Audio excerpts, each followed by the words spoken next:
जोहार गे नितोग सेटर है कना सबंग ब्लॉक रेया चौक गोपीनाथ रे जहां बो नेलदा नितोग दो मिट्टी हपन बाले गिद्रो कोले रे मेने नुई आय आयो जहां जानम मिट चांदा परे गतो कना मेनखान नोंका रे नी गिद्रो चे जमा बाय जमा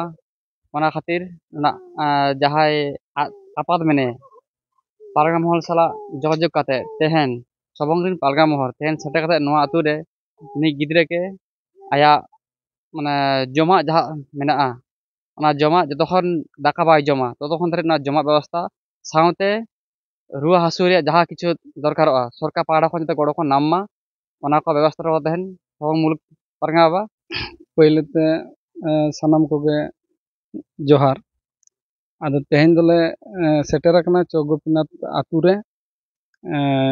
ᱟᱞᱮ ᱴᱷᱮᱱ ᱱᱚᱝᱠᱟ ᱠᱷᱚᱵᱚᱨ ᱢᱤᱫᱴᱮᱱ ᱪᱟᱞᱟᱜᱼᱟ ᱡᱮ ᱠᱩᱲᱤ ᱜᱤᱫᱽᱨᱟᱹ ᱢᱤᱫᱴᱮᱱ ᱠᱚ ᱜᱚᱡ ᱵᱟᱹᱜᱤ ᱟᱠᱟᱫᱮᱭᱟ ᱩᱱᱤ ᱢᱤᱫᱴᱮᱱ ᱦᱩᱰᱤᱧ ᱧᱚᱜᱤᱡ ᱠᱩᱲᱤ ᱜᱤᱫᱽᱨᱟᱹ ᱢᱮᱱᱟᱭᱟ ᱟᱨ ᱩᱱᱤᱭᱟᱜ ᱢᱟ ᱮᱸᱜᱟᱛ ᱛᱚᱣᱟ ᱢᱟ ᱵᱟᱭ ᱧᱟᱢᱮᱜᱼᱟ ᱚᱱᱟ ᱠᱷᱟᱹᱛᱤᱨ ᱛᱮ ᱱᱚᱣᱟ ᱞᱮᱯᱴᱳᱡᱮᱱᱳᱣᱟᱱ ᱱᱚᱣᱟ ᱠᱚ ᱥᱚᱵᱮ ᱡᱚᱢᱟᱭ ᱚᱱᱟ ᱠᱷᱟᱹᱛᱤᱨ ᱛᱮ ᱟᱞᱮ ᱵᱷᱟᱨᱚᱛ ᱡᱟᱠᱟᱛ ᱢᱟᱹᱡᱷᱤ ᱯᱟᱨᱜᱟᱱᱟ ᱢᱚᱦᱚᱞ ᱠᱷᱚᱡᱟᱜ ᱠᱷᱚᱵᱚᱨ ᱟᱸᱡᱚᱢ ᱠᱟᱛᱮ ᱟᱞᱮ ᱞᱮ ᱥᱚᱦᱚᱨ ᱥᱮᱴᱮᱨ ᱟᱠᱟᱱᱟ ᱱᱚᱣᱟ ᱪᱚᱠ ᱜᱳᱯᱤᱱᱟᱛᱷ ᱟᱛᱳ ᱨᱮ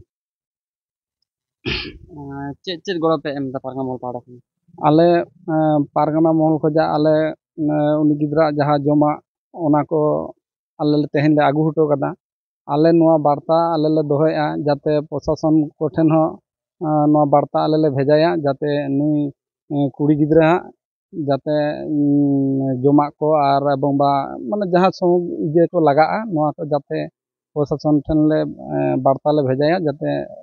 ᱦᱮल्प ᱮ ᱧᱟᱢ ᱢᱟ ᱱᱚᱣᱟ ᱯᱟᱨᱜᱟᱱᱟ ᱢᱚᱦᱚᱞ ᱯᱟᱦᱴᱟ ᱠᱷᱚᱱ 3 ᱫᱤᱱ ᱠᱩᱲᱤ ᱜᱤᱫᱽᱨᱟᱹ ᱜᱚᱲᱚ ᱯᱮ ᱮᱢᱟᱭ ᱠᱟᱱᱟ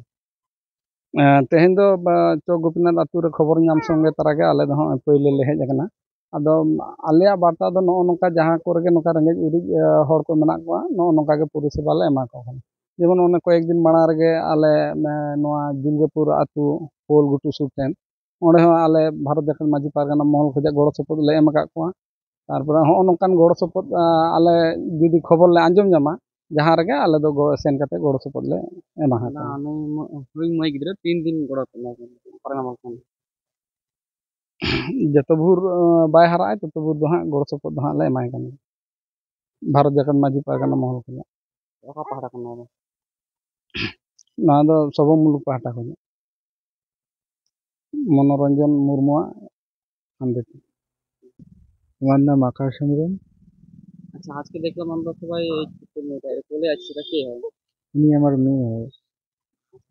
কি অসুবিধা হয়েছে এই মুহূর্তে এক থেকে দেড় মাসের পর মেয়েটির মা মারা যায় আজকে দেখলাম যে পারগানা মহল সবং মুলুক থেকে এসেছে কি কি দিয়ে গেল আপনাকে আমাকে খাবার দিয়ে গেলেন আর পয়সাপাতি কিছু দিয়ে গেছেন কি বললো আপনাকে যে কতদিন দেখবে আপনাকে না আজকে শুধু দিয়ে গেল কি বললো না